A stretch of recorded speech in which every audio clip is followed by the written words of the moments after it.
आज की कहानी, एक सेठ की चतुराई। दोस्तों, आज की कहानी में आपका स्वागत है। अगर आप इस चैनल पर नए हैं तो सब्सक्राइब करके घंटी दबा दें। एक गांव में एक बूढ़े सेठ जी रहते थे। सेठ जी के पास पुरखों का खूब सारा धन था और उनका व्यवसाय भी अच्छा चल रहा था। पूरे गांव में सेठ जी की अमीरी के चर्चे चलते थे। लेकिन सेठ जी स्वभाव के बड़े ही नेक दिल और नम्र व्यक्ति थे। धन धान्य से संपन्न खुशहाल परिवार को देखकर जब लोग सेठ जी की प्रशंसा करते तो सेठ जी कहते, भाई, मेरा कुछ नहीं, सब माँ लक्ष्मी की कृपा है। दैवयोग से एक रात सेठ जी ने एक सपना देखा। सपने में सेठ जी ने देखा कि स्वर्ण आभूषणों से सुसज्जित एक देवी सी दिखने वाली सुंदर लड़की उनके मुख्य द्वार से बाहर जा रही थी। सेठ जी को अचरज हुआ, अतः उन्होंने पूछा, है देवी, आप कौन है? यहाँ कब आई और अब कहाँ और क्यों जा रही है? सेठ जी के इस संबोधन से उस युवती ने पीछे पलटकर देखा और बोली, है सेठ, मैं धन धान्य और वैभव की देवी लक्ष्मी हूँ। मैं सदियों से तुम्हारे यहाँ निवास कर रही हूँ, किंतु अब तुम्हारे यहाँ मेरा समय समाप्त हो चुका है। अतएव अब मैं यह घर छोड़कर अन्यत्र जा रही हूँ।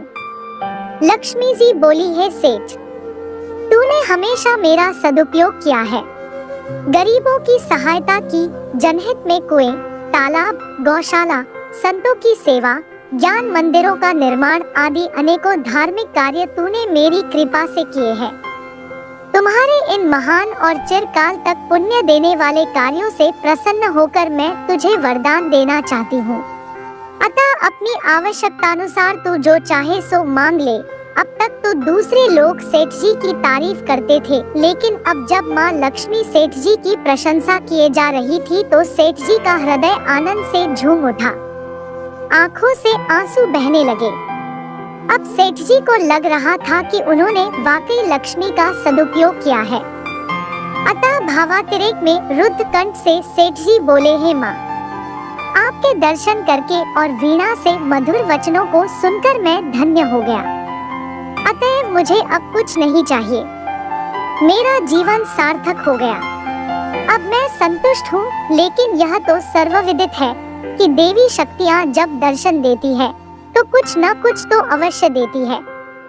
अतः लक्ष्मी जी बोली, है निष्काम सेठ, अपने लिए न सही अपने परिजनों के लिए ही कुछ मांग लो।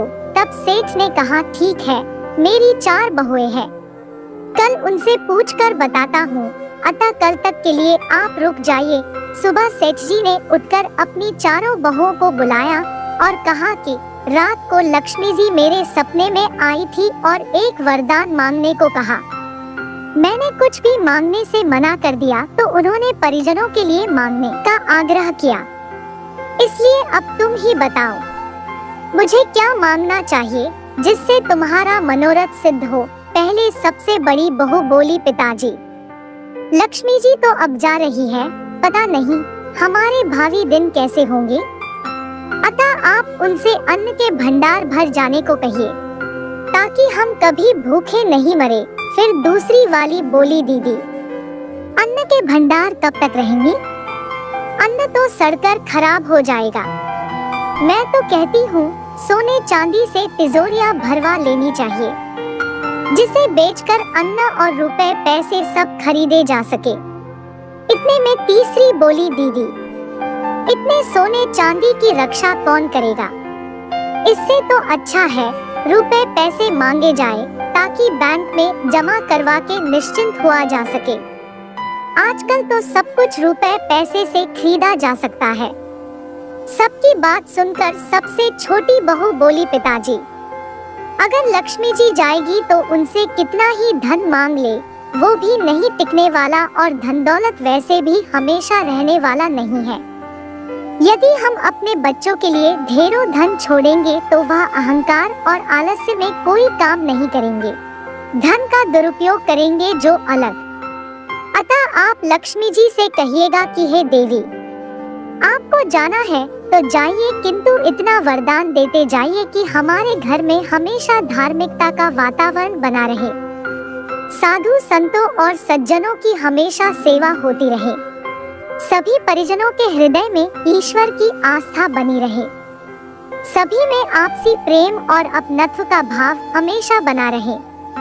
यदि इतना हो सके तो संपत्ति के बिना भी विपत्ति के दिन आसानी से कट जाएंगे। सेठ जी को छोटी बहू की बात पसंद आई। उन्होंने ऐसा ही कहने को बोला। यह सुनकर लक्ष्मी जी विस्मित होकर बोली, यह क्या मांग लिया सेठ? जिस घर में साधु संतों और सज्जनों की सेवा होती है, धार्मिकता का वातावरण बना रहता है और परिजनों में परस्पर प्रेम होता है, वहाँ तो स्वयं श्री हरि का निवास होता है।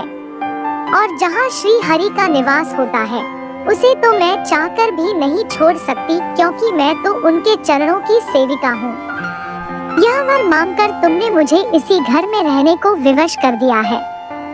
जिसने भी तुम्हें यह युक्ति सुझाई वह निश्चय ही चतुर, धार्मिक और बुद्धिमान है। यह वर देकर लक्ष्मी जी उसी घर में रहने लगी।